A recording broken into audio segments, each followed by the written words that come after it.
শ্ৰোতামণ্ডলী, মই আজি উপস্থিত আছোঁ তেজপুৰৰ পৰা প্ৰায় 30 কিলোমিটাৰ নিলগত বৈঠাভাঙা এখন গাঁৱত। এজন মোৰ বন্ধু তেখেত সুৰজ সিং, তেখেতে কেইবাদিনো আমন্ত্ৰণ কৰিছিলে। তেখেতৰ পবিত্ৰ আমন্ত্ৰণক ৰক্ষা কৰি আজি মই তেখেতৰ ওচৰলৈ আহিছোঁ। এইকাৰণে তেখেতৰ ওচৰলৈ আহিছোঁ যে তেখেত এজন ৰূপান্তৰ খেতিয়ক। এয়া বন্ধু সুৰজ সিং বিভিন্ন ধৰণৰ খেতি কৰে। ঘৰৰ চোতালত, ঘৰৰ পাছফালে বিভিন্ন ধৰণৰ খেতি কৰে। মূলত এটা খেতি তেখেতে কৰে, এটা বস্তু, এটা প্ৰডাকশ্যন কৰে ইয়াত। সেইটো হৈছে কেঁচুসাৰ, ভাৰ্মি কম্পষ্ট, কেঁচুসাৰ।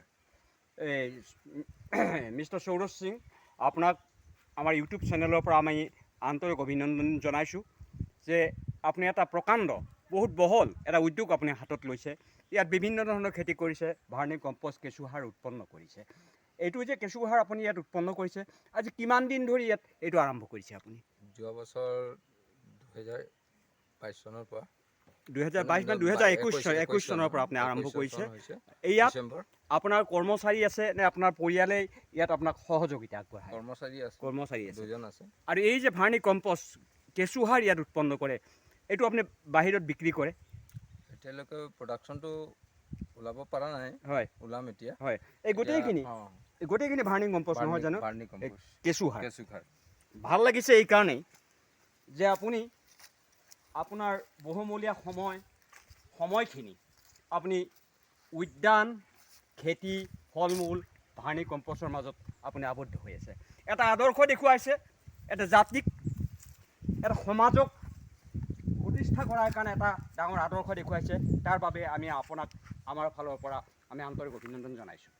আৰু আমাৰ ইউটিউব চেনেলেও এনেকুৱা এখন সুন্দৰ প্লেটফৰ্ম আমাক দিছে, য'ত বিভিন্ন ধৰণৰ বস্তু আমি ৰাইজৰ মাজত প্ৰদৰ্শন কৰিব পাৰোঁ, দাঙি ধৰিব পাৰোঁ ইউটিউব চেনেলৰ মাজেৰে। গতিকে এই ভাৰ্মি কম্পষ্টটো যে আপুনি ইয়াত যে তৈয়াৰ কৰিছে, এইটো কিমান দিন লাগিব এই কেঁচুসাৰখিনি উৎপন্ন হওঁতে? এইটো আপোনাৰ ভাৰ্মি কম্পষ্টৰ সাৰটো যেতিয়া কেঁচুসাৰ তৈয়াৰ হ'ব, হয়, 2-2.5 মাহ লাগে। 2-2.5 মাহ লাগে। 2-2.5 মাহৰ ভিতৰত ই হৈ যায়। এই গোটেইখিনি যি বনাইছে, গোটেইখিনি ভাৰ্মি কম্পষ্ট। মাজে মাজে দেখিছোঁ নেমুৰ গছো আছে, বিভিন্ন ফল মূলৰ গছো আছে। আপোনাৰ উদ্যানখন আহি ভাল লাগিছে। আপুনি অকণমান দেখুৱাব নেকি? আমি দেখিছোঁ যে আপোনাৰ ঘৰৰ ভিতৰত এটা ভাৰ্মি কম্পষ্টৰ এটা সুন্দৰ ট্ৰেংকি এটা বনাইছে। গতিকে এইটোতনো কি আছে, আপুনি অকণমান আমাক দেখাওকচোন। ট্ৰেংকি, ইয়াত ভাৰ্মি কম্পষ্ট, কেঁচুসাৰ প্ৰস্তুত কৰা হয়। এয়া সম্পূৰ্ণ হৈ উঠিছে ভাৰ্মি কম্পষ্ট, কেঁচুসাৰ। ইয়াত আছে, ইয়াৰ ভিতৰত ঢাকি থোৱা ভিতৰত আছে ভাৰ্মি কম্পষ্ট। আমি চাম ভাৰ্মি কম্পষ্টটো কেনেকৈ প্ৰস্তুত কৰিছে।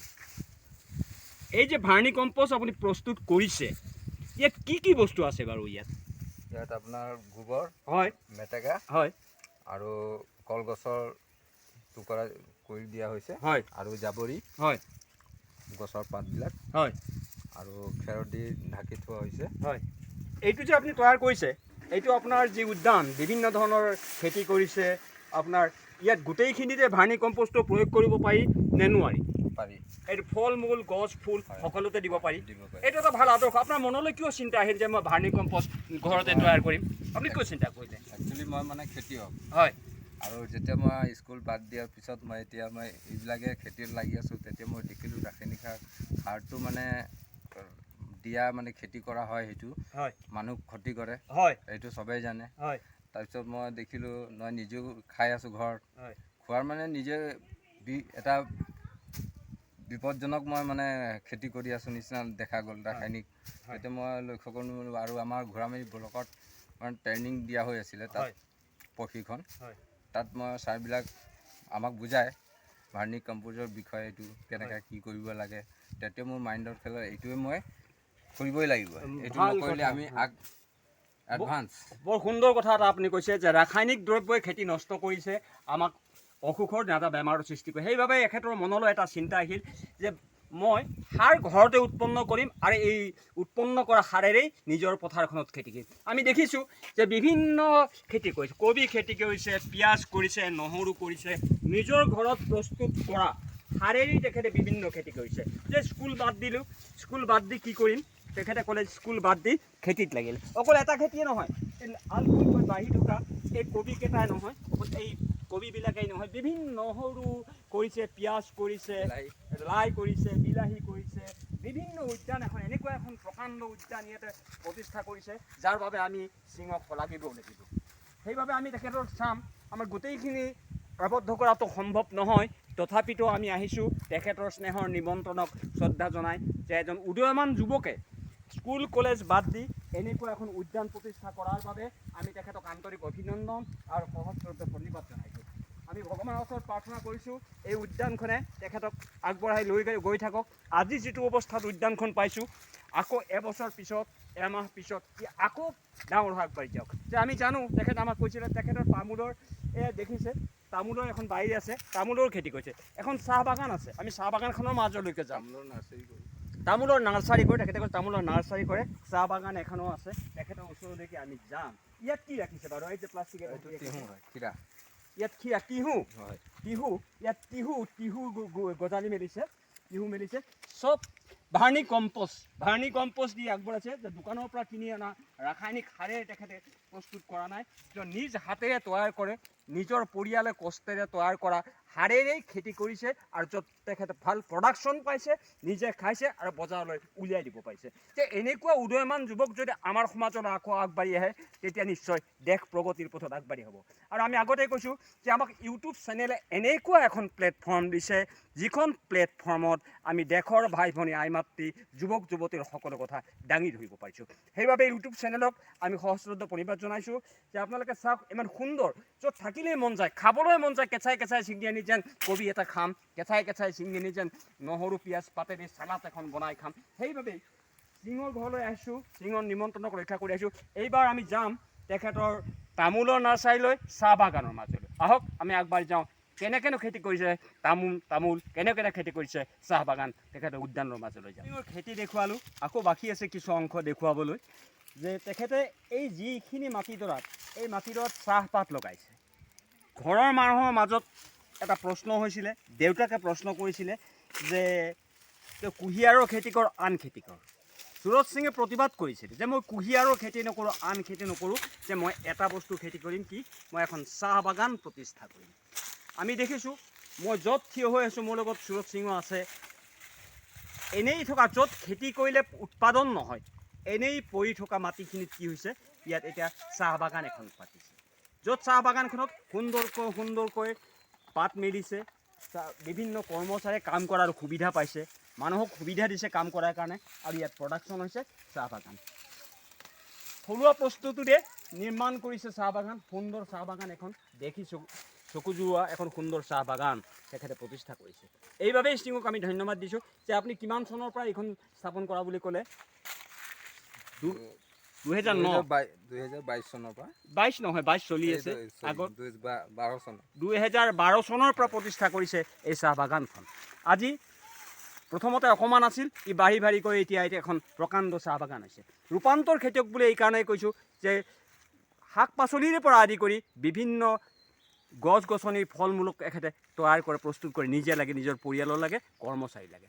আৰু এটা বস্তু এখেতৰ আছে, কৈ যে তামোলৰ নাৰ্চাৰী এখন আছে, আৰু তাৰ লগত এটা বস্তু আছে, খুব ডাঙৰ বস্তু, সেইটো দুষ্প্ৰাপ্য গছ এটা ইয়াত আছে।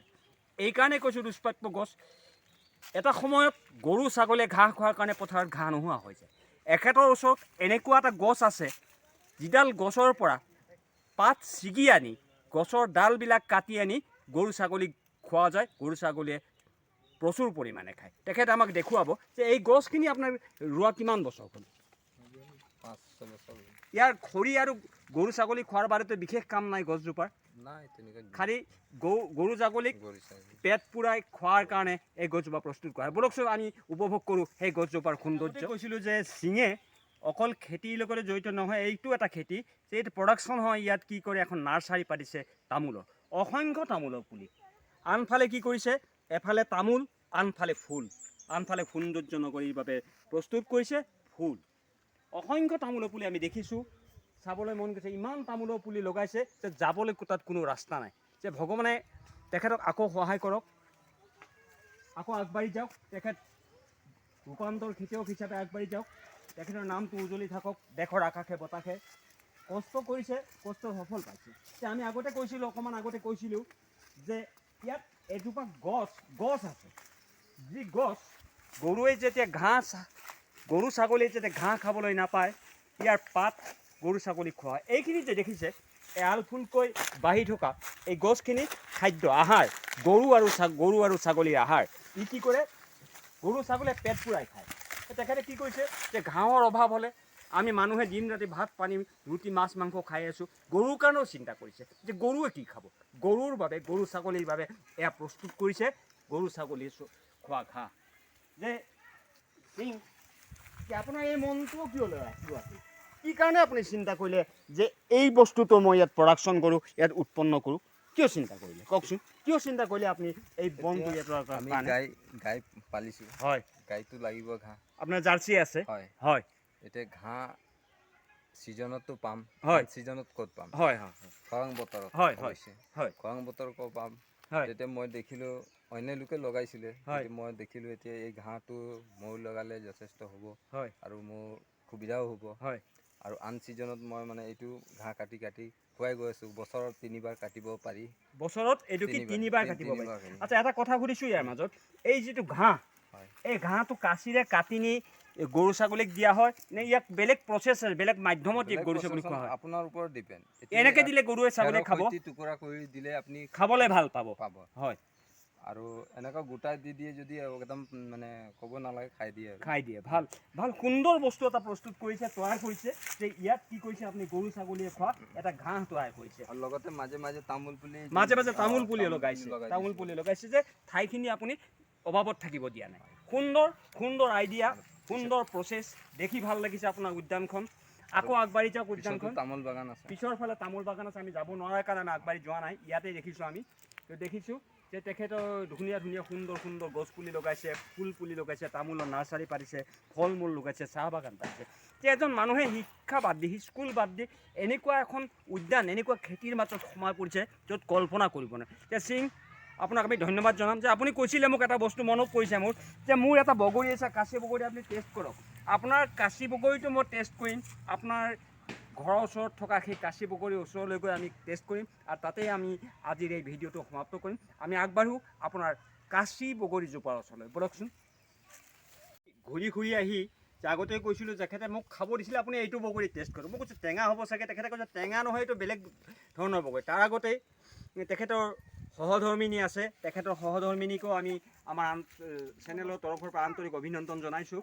সহধৰ্মীও সমানভাৱে এই উদ্যানখনত খেতি কৰে। গতিকে আমি চিঙে হাতত লৈ আছে, মোৰো খাওঁ লাগিছে যে এইটো বগৰী টেষ্ট কৰক। সঁচাই আমি ফল মূল চালোঁ, চাহ বাগান চালোঁ, তামোলৰ পুলি চালোঁ, গৰু ছাগলী খোৱা ঘাঁহ চালোঁ, বিভিন্ন খেতি কৰিছে, গোটেইখিনি উপভোগ কৰিলে। শেষত চিঙে দিয়া এটা কাঁচি বগৰী খাই ইয়াৰ পৰা আমি বিদায় মাগিম। আমি আশা ৰাখিছোঁ আপোনালোক ইয়ালৈ আহক, আপোনালোকে কেঁচুসাৰ কেনেকৈ প্ৰস্তুত কৰে সেইটো শিকি লওক, কেনেকৈনো উদ্যানখন পাতিছে এইটো উদয়মান যুৱকে সেইখিনি গ্ৰহণ কৰক।